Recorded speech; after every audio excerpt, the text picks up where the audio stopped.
in the 41st millennium, there were tons of massive fighting forces throughout the galaxy.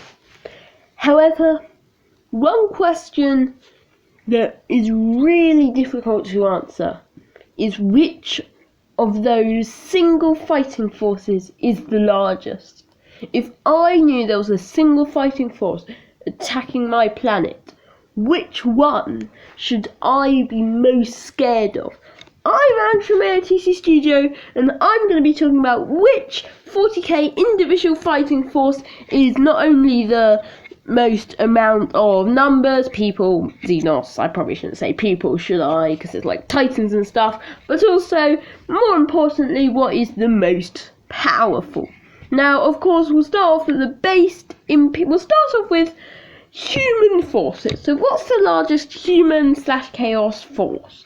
So, of course, you have the regular Astartes chapters and the regular Imperial Guard regiments. They're not that big. Astartes chapter is 1,000 Marines strong. However, then, of course, there are those Astartes chapters that are larger, as they, for many reasons, like the Black Templars, don't follow the Codex. So, we're probably looking at 2,000 to 3,000 Marines strong. But this is absolutely nothing.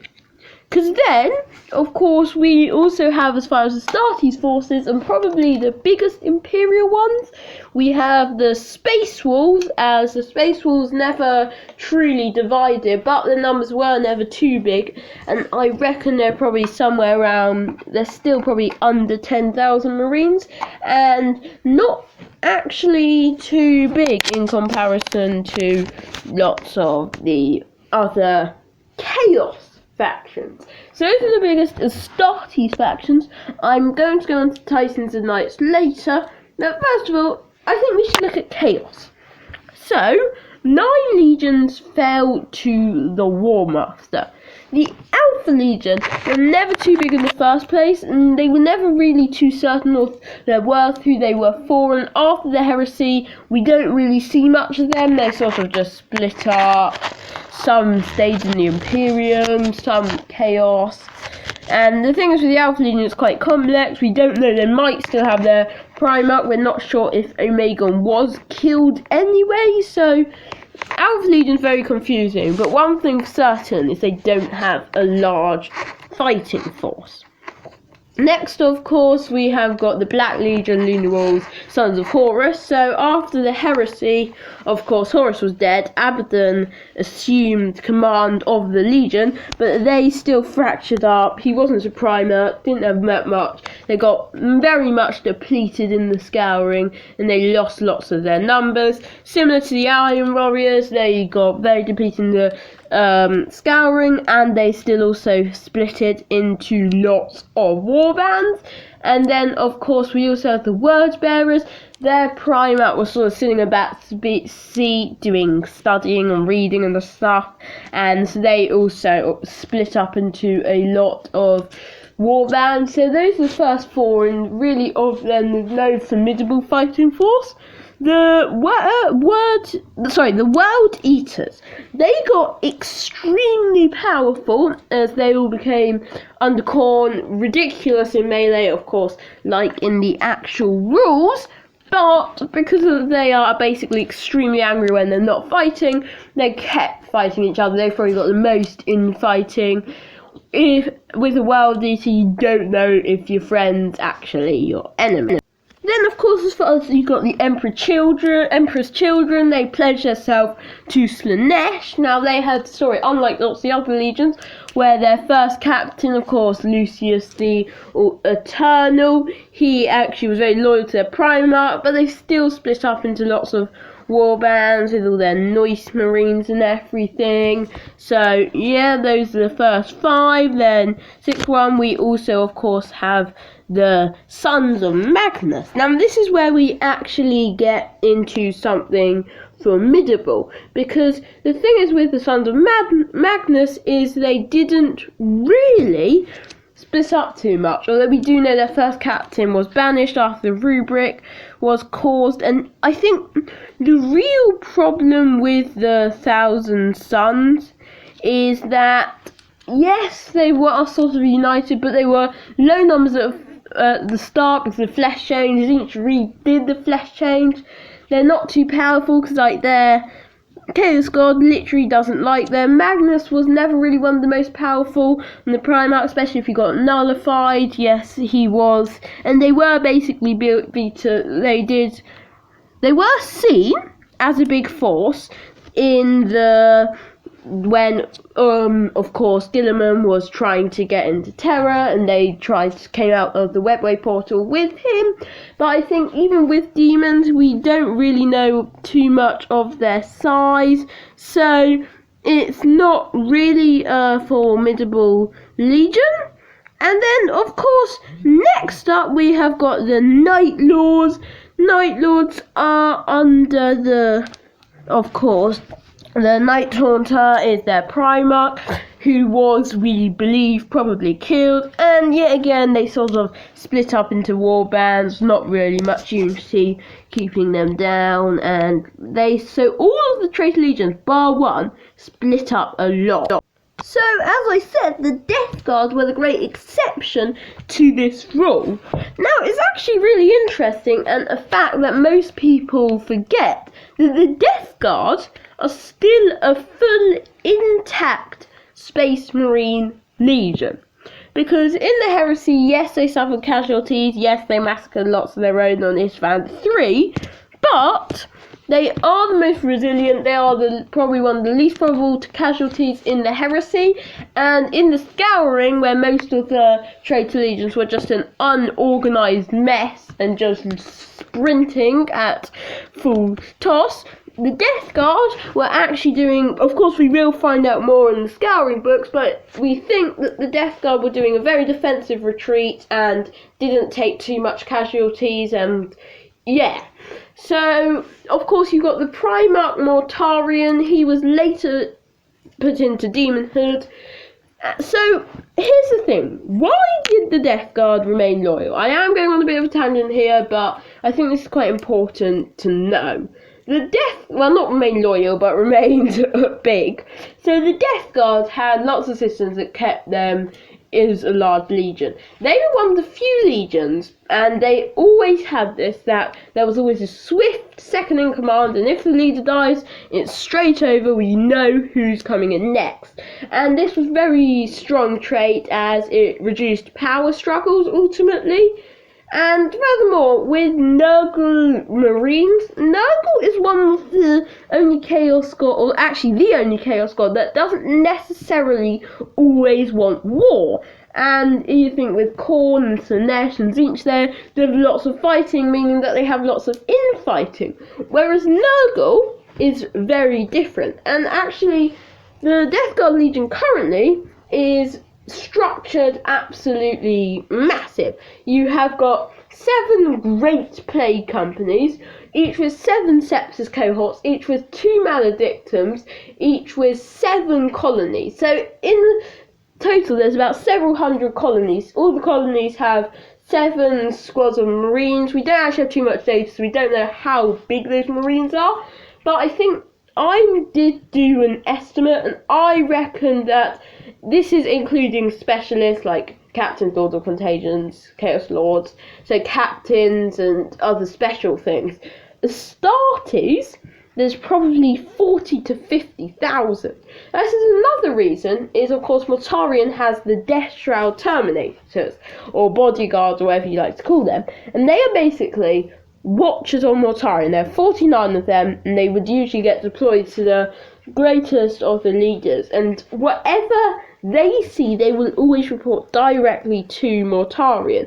So this helped Mortarion, even when he wasn't with lots of the Death Guard lords, he was still able to keep discipline and keep them in line with the Legion. And it's for all these reasons that Death Guard didn't really collapse, and the leader, it's sort of been quite confusing. I think the thing is, of course, as a Demon Primarch, it's very difficult to go into battle. So most of the time, it seems, Typhus, the first captain, has been an undisputed leader. However, Typhus and Mortarion aren't exactly friends, as Typhus believes that he is closer to Nurgle because he was ultimately one that led them to Nurgle, and this means that in the Plague Wars it was a bit of a power struggle because Mortarion issued orders to Typhus,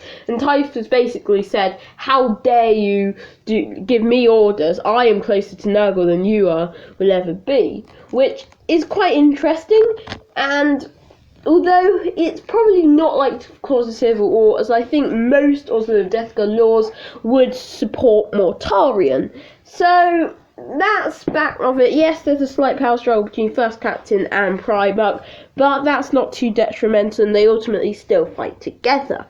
Now, this is of course way larger than any of the Loyalist forces. I will talk about something else later, but in general, this Death Guard Legion, so we have 40 to 50,000 Astartes, and I would also like to add that these are way stronger than most Astartes, because you've got to note that the Death Guard were already an extremely strong legion for not having any GNC flaws, having a decent combat doctrine, always having swift leaders, so no leaderless issues, and of course being resilient, which was their main trait. Now with Nurgle, they are even more resilient as Plague Marines, so it is quite interesting how now the Death Guard are really one of the most resilient Astartes. Like, they're probably on the same level as Primaris in the lore, which is really saying something. So this puts the Death Guard 40 to 50,000 Marines. That is ridiculous. But of course, that is not all their force.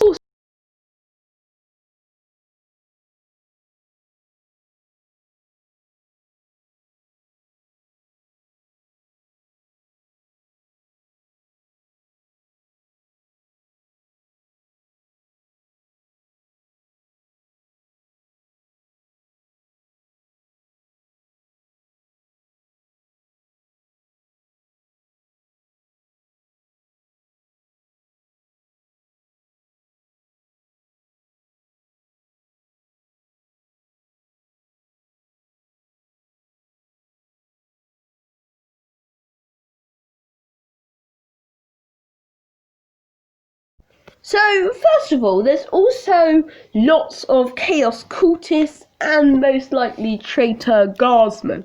Now, this is quite hard to work out how many actually follow legions, but it seems as though there are lots of cultists who are alongside the Death Guard Legion and fight alongside them from the information I could find.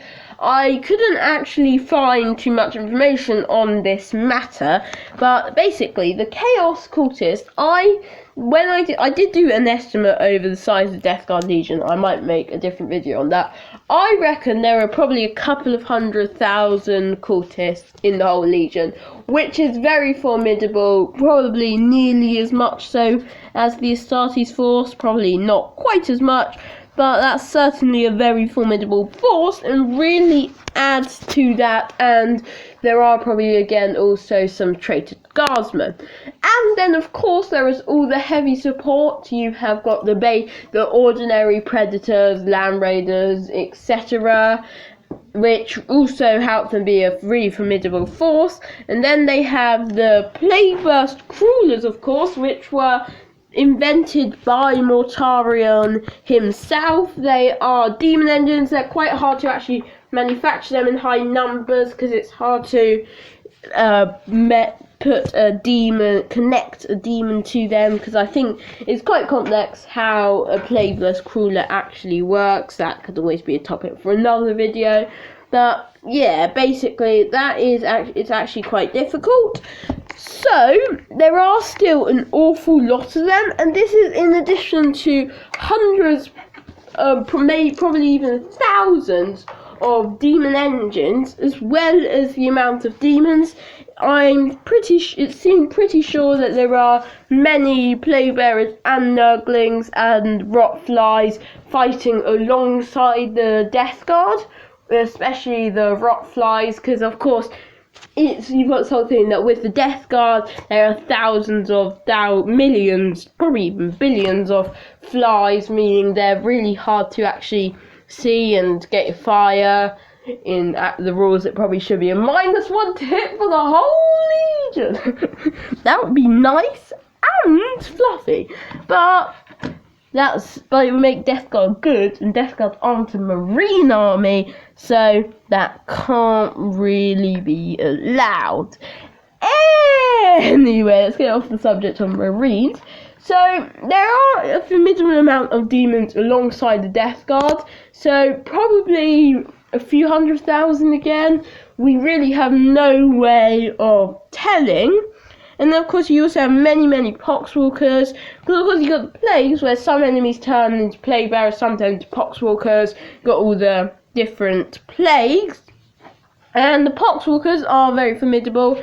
There are a lot of them in the Legion, in particular the First Plague Company, and they can be really devastating for the enemy. There are probably also hundreds of thousands of poxwalkers, meaning that you probably have 40 to 50,000 Astartes plus hundreds of thousands, I reckon maybe even 1 million. There's really no way to know how many poxwalkers and of demons of some sort and cultists, and this really helps pose a formidable force as well as all the demon engines.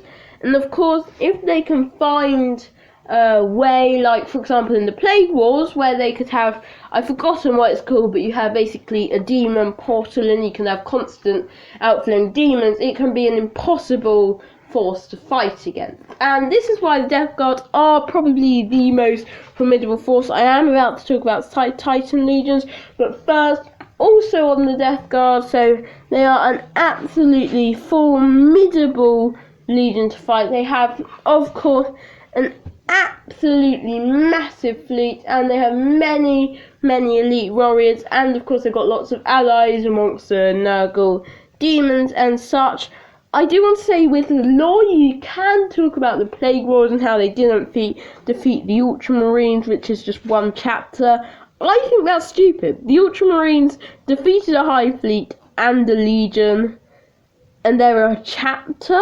It's a bit ridiculous. I'm just going to say, lore on the Ultramarines is really messed up, and in reality, the Death Guard would have, in the lore, I'm not going to say should have, so I'm going to say would have, swept through Ultramar in a few weeks, probably, because the Ultramarines are so small, and that lore is really messed up, and in reality the Death Guard are way more powerful. There is, however, possibly one force that might, or maybe even two, that might exceed the Death Guard. Now, first of all, some would say the Custodes, and I think even at their peak, where they were about 10,000 strong, they would never be able to face just like 1 million demons and poxwalkers and whatever, and they just simply get overwhelmed. It's like when you get 100 against one custodian, they just get way overwhelmed. And along with Plague Marines, because Plague Marines are actually very different to most Astartes, because they're a lot more resilient, whereas most Astartes will easily get chopped down by Custodes. If a lot of Plague Marines team up on one custodian, they could quite easily defeat it. Now, of course, the other actual main threat that possibly, I'm going to say no, and I'm going to explain why, is Titan Legion. So this is the other human, probably the largest Imperium force, contain upwards of 300-ish massive Titans. Although most of these are Warhounds, which aren't too big, they're still absolutely massive, and especially when you've got quite a few Imperators and lots of Warlords, you end up with a really massive legion. Like, the Imperators are about 10 times the size of a Warhound. Yeah, you get the point. They're so big they couldn't even get 40k rules, which is quite funny. And the point is with these Titans is they are massive. So 300 Titans would probably defeat the Plague Marines in one battle on their own. However, there are lots of logistical problems. First of all, Titans, they have to be escorted by Imperial fleets, and the point is, the Titans' legions. The Plague Fleet is just so massive. The Plague Fleet being the fleet of the Death Guard, of course. The Plague Fleet is so massive they could just easily be killed on the sky.